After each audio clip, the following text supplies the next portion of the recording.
My little boy came home from school in tears, clutching his torn dinosaur t-shirt. He looked at me with wide, broken eyes and asked, "Dad, am I a monster?" Before we continue, make sure to subscribe. I'll never forget that moment. My son, just 8 years old, was trembling as he asked me the question no parent should ever hear. Ethan had been through more in his short life than most adults ever endure. 5 years earlier, when he was only 3, our apartment had caught fire. I lost my wife, Hannah, that night. Ethan survived, but not without scars. Burn marks running along both arms and across part of his chest. The doctor saved his life, but the scars told a story no child should have to carry. And now, those scars had become the target of cruelty.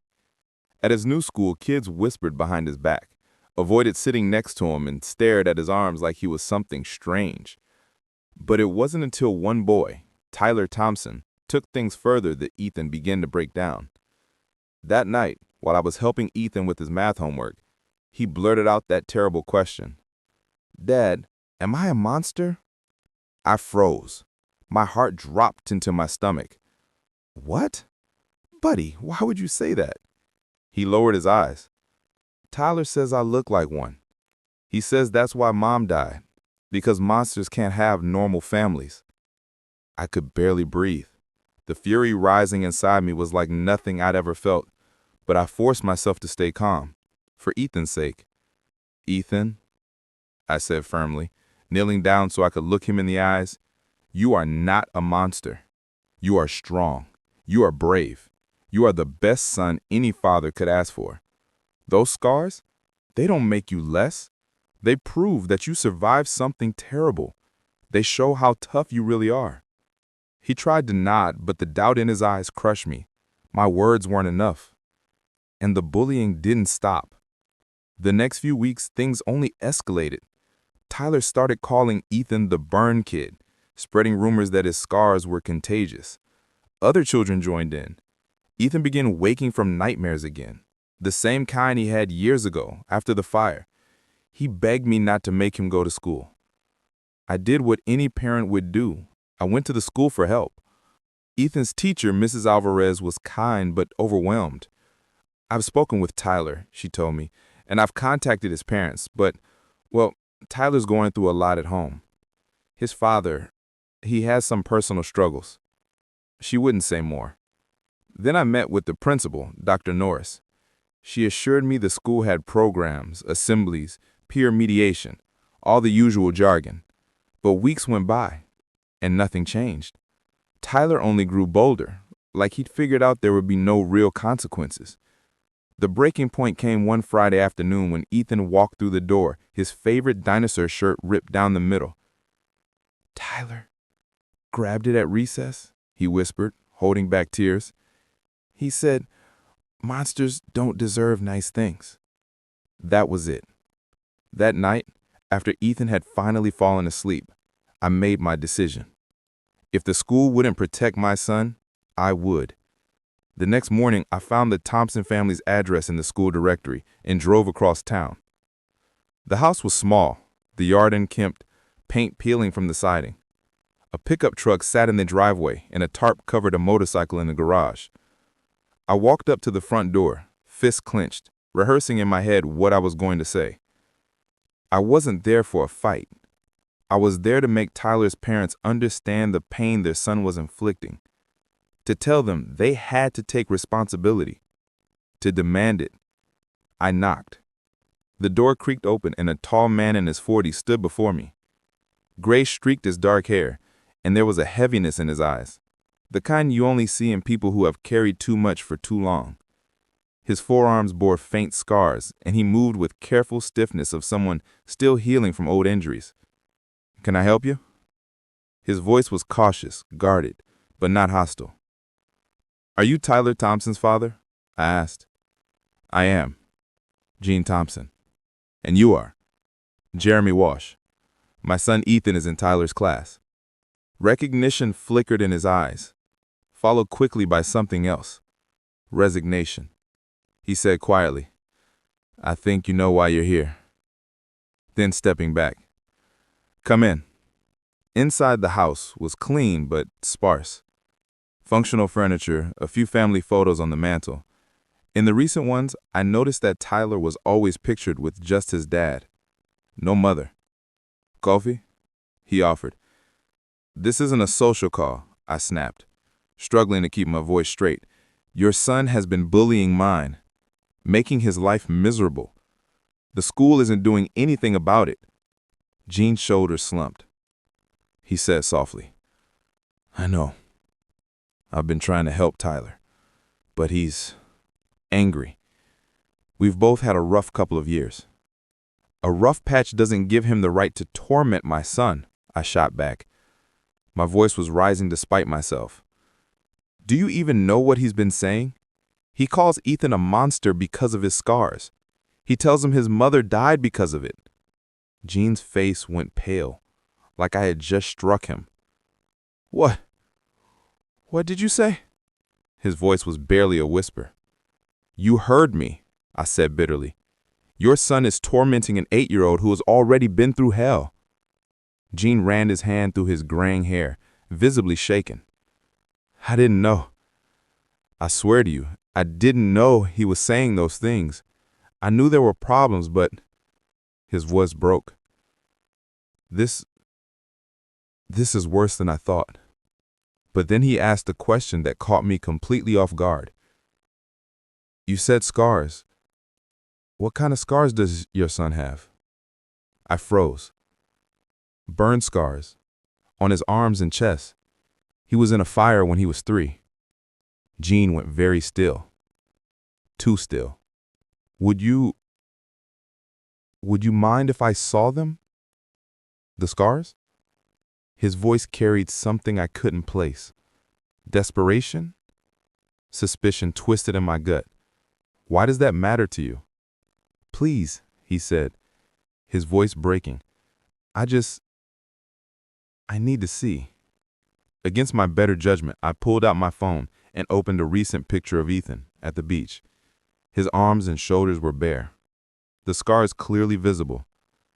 Gene's hands began to shake. His face drained of all color. Oh my God, he whispered. I know those scars. The room spun around me. What do you mean you know them? Gene sat heavily in a chair, burying his face in his scarred hands. Mr. Wash, what was your wife's name? Hannah. Hannah Wash. Why? He swallowed hard. And the fire, was it 5 years ago? An apartment on George Street? My heart dropped. My blood ran cold. How do you know that? Gene sat heavily in a chair, burying his face in his scarred hands. Because I was there. I was the firefighter who pulled your son out of that burning building. The room fell silent. My anger dissolved into disbelief as his words echoed in my head. This man, the father of my son's bully, was the very firefighter who had saved Ethan's life the night my wife died. For a long moment, I couldn't move, couldn't breathe. This man, the father of the boy tormenting my son, was the very firefighter who had saved Ethan's life the night my wife died. You, my voice cracked. You pulled Ethan out? Jean nodded slowly, eyes glistening. I still remember it. The heat, the smoke. I found him huddled in a corner, his little arms wrapped around a stuffed dinosaur. He wasn't breathing at first, but I got him out. I carried him to the paramedics. He swallowed hard, fighting emotion. But I couldn't get back in for your wife. The flames, they were too strong. I tried. God, I tried. But his voice broke completely. I've lived with that failure every single day since. The anger I had carried with me into that house dissolved in an instant, replaced by something I didn't expect. Shock, sorrow, and even gratitude. I sat down heavily across from him. For the first time, I saw him not as the father of my son's bully, but as a man broken by guilt. I never knew, I whispered. You're not supposed to, Jean said bitterly. It's not about me. It's about the lives we can't save. But when Tyler started acting out, I recognized his anger. He misses his mom. She left 2 years ago, walked out on us. I think deep down he blames me. And now he's taken that pain out on your boy. His hands shook as he spoke. I swear to you, Mr. Walsh, I didn't know the things he was saying. If I had, I cut him off. Words or not, your son has been destroying mine. He tells him he's a monster. Do you understand what that does to a child who already feels different? Jean's face crumpled. Then let me fix it. Please, let me talk to him. Later that evening, Jean asked if I'd be willing to let Ethan and Tyler meet, with both of us present. My instinct screamed no, but something in Jean's broken voice made me pause. And so, the next day, we met at a quiet corner of the schoolyard after classes. Ethan clung to my hand, nervous. Tyler stood beside his father, arms crossed, scowling at the ground. Tyler, Jean began gently, this is Ethan, the boy you've been teasing. I know who he is, Tyler muttered. Jean's tone hardened. Then you also need to know the truth. Do you remember when I told you about the fire, the one where I couldn't save the mother? Tyler looked up, confused. Yeah? Jean placed a hand on his son's shoulder. This is the boy I did save that night, Ethan. He lost his mom in that fire. The scars you've been making fun of, they're from the night he nearly died. Tyler's defiance cracked. His eyes darted to Ethan's arms, then back to his father. Wait, you mean... Yes, Jean said firmly. The scars you laughed at are proof he survived. Proof he's stronger than you or I could ever imagine. For a long moment, no one spoke.